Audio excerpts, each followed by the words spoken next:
Selamat pagi, boleh perkenalkan nama Mbak siapa? Ya, perkenalkan nama saya Aulia Sofiana, Bu. Ya, perkenalkan saya Bidan Nani. Ya, di sini saya akan membagi pengetahuan dengan Ibu. Sebelumnya Ibu mau bertanya apa? Oh iya, saya mau bertanya tentang apa itu sih kesehatan reproduksi, Oh, Bu? kesehatan. Ya, di sini saya ada satu media ya, Bu. Media ini lembar balik dan saya akan menjelaskan kepada Mbak tentang kesehatan reproduksi. Yang pertama, Mbak sudah mengerti kesehatan reproduksi itu apa? Belum paham sih, Bu. Oke, kesehatan reproduksi nggak apa-apa Mbak. Kesehatan reproduksi ini kalau menurut WHO itu suatu keadaan fisik, mental, ataupun sosial yang utuh. Nah, bukan hanya bebas dari penyakit atau kecacatan dalam fisiknya Mbak. Nah, ini bisa semua aspeknya bisa berhubungan dengan sistem reproduksi, fungsi, dan serta prosesnya. Mbak sudah paham? Iya. Nah, kalau reproduksi ini biasanya di usia remaja ya, Mbak. Remaja yang rentang dalam usia 19 sampai 25 tahun menurut WHO ya, Mbak. Untuk selanjutnya Mbak ada pertanyaan? Oh iya, terus bagaimana ya, Bu, cara menjaga kesehatan reproduksi? Oke, cara menjaga reproduksi ini cukup basic ya Mbak. Mbak bisa menggunakan pakaian dalam atau CD yang minimal diganti selama 2 kali sehari, atau menggunakan CD yang berbahan menyerap keringat, atau yang menggunakan handuk setiap menggunakan handuk yang bersih, terus menyerap keringat, tidak lembab dan bau. Lalu untuk Mbak yang wanita, nah setelah buang air kecil, cara cepo yang benar dari arah depan ke belakang ya Mbak, jangan belakang dari ke depan. Nah, kalau belakang dari ke depan nanti kuman dari anus bisa masuk ke vagina. Lalu untuk pria bisa dianjurkan untuk sunat atau khitan gitu nih Mbak. Terus macam-macam penyakit reproduksi itu apabila tidak menjaga kesehatan itu bagaimana ya? Ya, untuk macam-macam penyakit di sini ada yang pertama gonore. Mbak pernah dengar gonore? Oh, gonore, nggak apa-apa. Gonore ini kencing nanah. Nah, mungkin kalau kencing nanah Mbak sudah familiar ya. Nah, kencing nanah ini penyakit disebabkan oleh bakteri Neisseria gonorrhoeae. Nah, ini ditularkan melalui hubungan seksual atau biasanya bahasa familiarnya bergonta-ganti pasangan. Lalu ada sifilis. Nah, sifilis ini bakteri Treponema melalui hubungan seksual. Terus ini sifilis juga ada stadium-stadiumnya. Nah, sifilis ini tidak menyerang organ reproduksi, tapi menyerang organ tubuh lain seperti hati atau susunan saraf dan otak. Lalu herpes sudah dengar herpes? Ya, sudah. Herpes ini bisa ditularkan melalui hubungan seksual. Nah, selain menyerang organ reproduksi juga menyerang kulit. Nanti bentuknya kulitnya seperti melubuk gitu Mbak. Lalu ada keputihan. Pasti sudah dengar soalnya Mbak wanita ya, keputihan. Keputihan ini disebabkan oleh parasit penyakit. Penyakit ini menyukai lingkungan yang hangat. Ini ditumbuhi jamur gitu. AIDS pasti sudah familiar dengan AIDS kan Mbak. Nah, AIDS ini virus HIV atau human papillomavirus. Nah, sampai sekarang ini penyakit ini belum diketahui obatnya, cuma bisa dicegah dengan suntik vaksin HIV. Apa kamu mau ditanyakan lagi Mbak? Oh iya, mengapa ya ini penting untuk menjaga kesehatan reproduksi? Ya, kesehatan reproduksi ini sangat penting ya agar kesuburan terjaga, terutama Mbak wanita. Nah, sehingga dapat menghasilkan keturunan gitu. Untuk upaya menjaga kesehatan organ reproduksi wanita antara lain dengan menjaga kesehatan vagina. Apabila terjadi infeksi, segera periksa ke dokter Mbak. Ya, Cukup sekian. Apa Mbak sudah mengerti? ya sudah mengerti Bu. Terima kasih ya. Ya, kalau misal ada yang mau ditanyakan lagi boleh kembali ke sini, kita berdiskusi kembali berdua gitu. Terima kasih Bu. Assalamualaikum Ibu, selamat pagi. Boleh perkenalan diri? Ya, waalaikumsalam.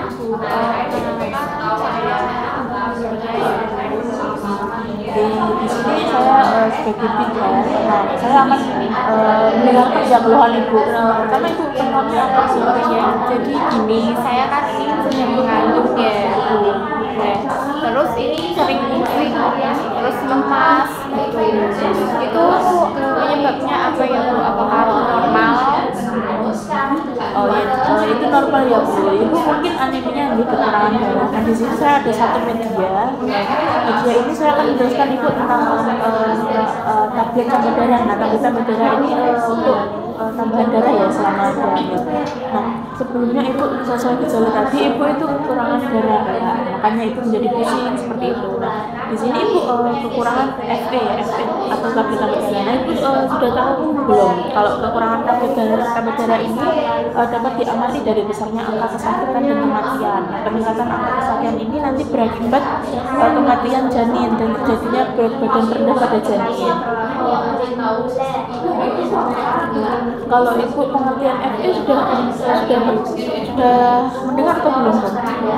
Tapi belum jelas gitu ya, bisa boleh FE ini zat besi ya, suatu komponen dari berbagai enzim yang mempengaruhi seluruh reaksi kimia yang terjadi dalam tubuh.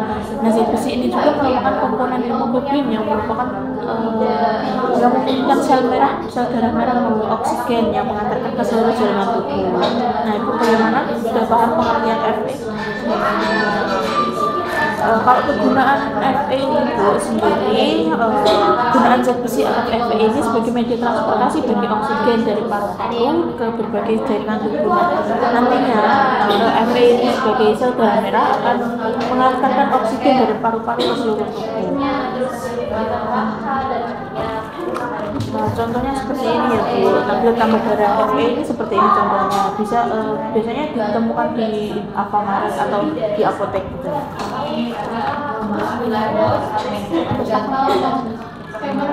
Kebutuhan tablet ini selama hamil itu apa saja? Kebutuhan untuk janin ini, kalau janin tunggal ini sebanyak 200 sampai 600 mg. Untuk janin yang tergantung berat lahirnya biasanya 200 sampai 370 mg.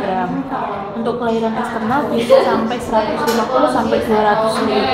Nah, seperti itu Bu. Nah, zat besi ini dibutuhkan paling sedikit 90 tablet FE untuk memenuhi kebutuhan zat besi selama hamil sampai 42 minggu. Waktu minum tablet ini bagaimana ya? Oh ya, pemberian zat besi ini harus dibagi serta dilakukan setidaknya 6 sampai 8 jam. Nah, kemudian ini ditingkatkan menjadi 12 sampai 24 jam. Nah, jika timbul efek samping. Nah, tablet ini bisa diminum dengan air putih atau air jeruk yang mengandung vitamin C untuk mempermudah penyerapannya.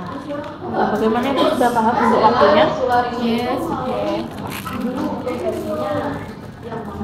Terus cara minum tablet ini bagaimana ya? Untuk cara minumnya ini bisa diminum 3 kali ya sehari di antara makan. Nah, semisal waktu perut kosong, nah nanti dapat menghambat penyerapan Fe. Asam lambung dan asam ascorbat membantu penyerapan Fe sehingga minum Fe bisa diiringi dengan minuman jeruk. Nah, kalau misal ibu mau minum teh itu tidak boleh ya, harus dihindari karena menghambat pengobatan. Nah, Terus ini cara menyimpannya itu gimana? kalau menyimpannya ini bisa di tempat yang kering, tidak terkena sinar matahari. Kalau semisal dibungkus nanti bisa ditutup kembali. Apakah ada efek sampingnya ya Bu? Untuk efek samping ini yang biasanya sering ini mual dan muntah ya Bu. Biasanya juga ada komplikasi, terus ada diare dan tindanya bisa tinja atau kotornya nanti bisa berwarna hitam kecoklatan. Selain obat itu apakah ada makanan yang mengandung ini? Kalau makanan mungkin bisa menggunakan makanan jenis kacang-kacangan seperti kacang keledai, kacang hijau atau sayuran dan juga buah-buahan juga boleh.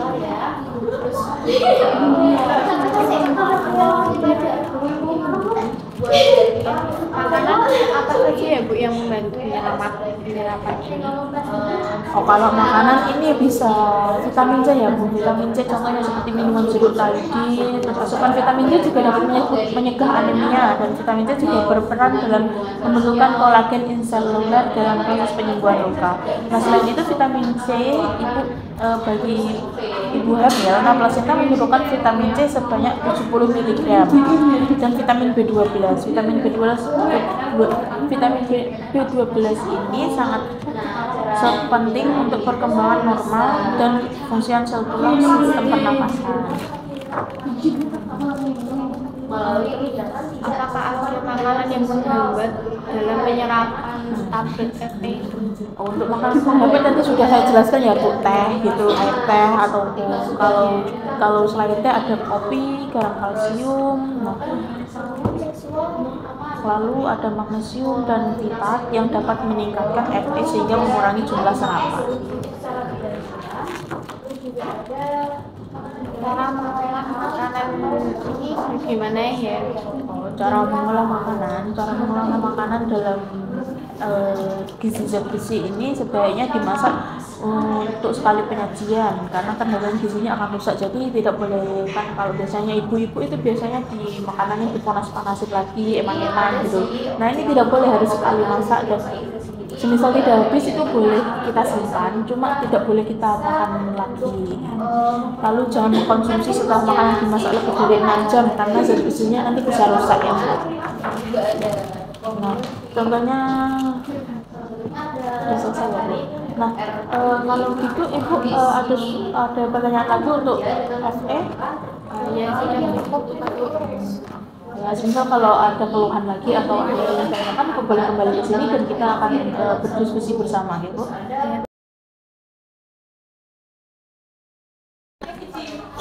Halo, assalamualaikum. Perkenalkan, saya di sini sebagai bidan, dan di sini saya akan mendampingi Anda ya untuk penyuluhan kali ini. Sebelumnya boleh perkenalkan dulu? Ya, kenalkan nama saya Aulia ya. Dulu di sini saya itu loh Bu, HIV ini itu kan saya itu pendengar HIV AIDS itu apa ya Bu? Kok marak sekali sekarang ini tentang HIV dan AIDS ya. Nah di sini saya punya sebuah media ya, leafletnya. Saya ada tulisan HIV AIDS, jauhi penyakitnya bukan orangnya. Nah di sini maksudnya ini HIV AIDS ini itu sebelumnya kan Mbak bertanya ya HIV AIDS itu apa. Nah di sini HIV AIDS ini sejenis virus yang menyerang sistem kekebalan tubuh. Nah, kekebalan tubuh, apa kekebalan tubuh manusia yang dapat menimbulkan AIDS. Jadi yang pertama HIV dulu lalu AIDS. Nah, HIV ini menyerang salah satu jenis dari sel darah putih yang bertugas menangkal infeksi. Nah, kalau AIDS sendiri ini singkatan dari Acute Immunodeficiency Syndrome. Nah, yang berarti kumpulan atau gejala sindroma akibat menurunnya kekebalan tubuh yang disebabkan oleh infeksi virus HIV. Nah, untuk selanjutnya Mbak bisa kan tentang HIV. Ya, penyebab HIV AIDS ini apa ya? Kalau penyebab HIV atau AIDS ini sendiri itu infeksi oleh virus HIV. Nah, nanti menyerang sistem kekebalan tubuh sehingga sel-sel pertahanan tubuh makin lama makin rusak. Nah, penderita HIV AIDS ini bisa menjadi sangat rentan terhadap bentuk infeksi. Jadi nanti penderita HIV di sistem imun kekebalan tubuh ini akan menurun, jadi gampang mudah tersangkut penyakit, baik itu infeksi sepele seperti batuk pilek atau panas demam gitu. Tanda dan gejalanya ini apa saja ya? Oke, kalau gejala awalnya ini, gejala awal HIV atau AIDS ini terjadi beberapa hari setelah terinfeksi. Nah, gejalanya ini bisa yang selama beberapa hari dan nanti bisa hilang sendiri. Nah, gejala-gejala ini seperti gejala flu, seperti flu biasa, contohnya seperti demam, lemah, lesu, atau batuk pilek, lalu nyeri tenggorokan. Nah, untuk gejala lanjutannya ini bisa demam berkepanjangan, lalu penurunan berat badan yang sangat drastis, dan kelemahan tubuh. Kalau gejala akhirnya nanti penderita AIDS akan bisa meninggal dunia sekitar 2 tahun setelah menjalani gejala AIDS ini muncul. Nah, ini bisa timbul radang paru-paru atau radang saluran pencernaan, radang juga karena jamur di mulut atau di kerongkongan. Cara penularan dari ini disebabkan oleh apa ya Bu? Penularan HIV AIDS ini seperti biasa ya, seperti contohnya kayak hubungan seksual antara pengidap HIV dan atau AIDS, lalu bisa dari ibu ke bayi, lalu bisa dari suntikan jarum bekas penderita HIV/AIDS ini bisa juga nanti akan menular melalui darah dan produk darah yang tercemar HIV atau alat-alat yang untuk seperti alat tajam seperti jarum, pisau, silet untuk membuat tato gitu-gitu Bu.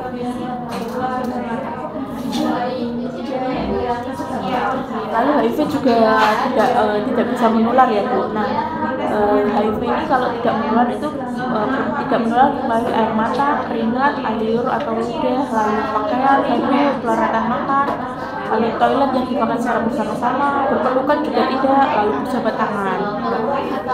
Sampai sini Ibu ada Cara mencegahnya bagaimana ya Bu?